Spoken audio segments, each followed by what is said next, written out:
ఆహాహాహా! చూస్తున్నారు కదండి ఎంత బాగున్నాయో. మామిడికాయలండి, మామిడికాయ పచ్చడి. చూస్తున్నారు కదా, నిగ్గ నిగ్గలాడిపోతున్నాయి. అందులో వెల్లిపాయలు వేస్తే ఎలా ఉంటుందో తెలుసా? చూస్తున్నారు కదండి, మామిడికాయ పచ్చడి. మామిడికాయ పచ్చడి అని అంటే ఎంతమందికి ఇష్టమో ఒకసారి లైక్ చేయండి, కామెంట్ చేయండి, షేర్ చేయండి.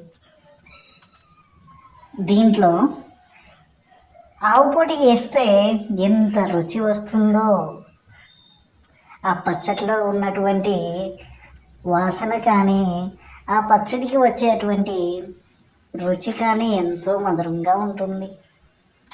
దానితో పాటుగా మెంతి పొడి వేస్తే ఎలా ఉంటుందో చాలా బాగుంటుంది. మంచి రుచి, మంచి సువాసన, మంచి తేజస్సు కూడా వస్తుంది కదండి. ఎంతమంది మామిడికాయ పచ్చడి పెట్టేటప్పుడు మీరు చూసుంటారు. దాంట్లో రుచికి తగ్గట్టుగా ఉప్పు వేస్తే చాలా బాగుంటుంది. ఆ ఉప్పు అలా కలిపేసుకొని ఆ మామిడికాయ పచ్చట్లో కొంచెం కారం వేసుకుంటే ఘాటు కూడా చాలా బాగుంటుంది. చూస్తున్నారు కదండి, మీరు చూస్తున్నారు కదండి.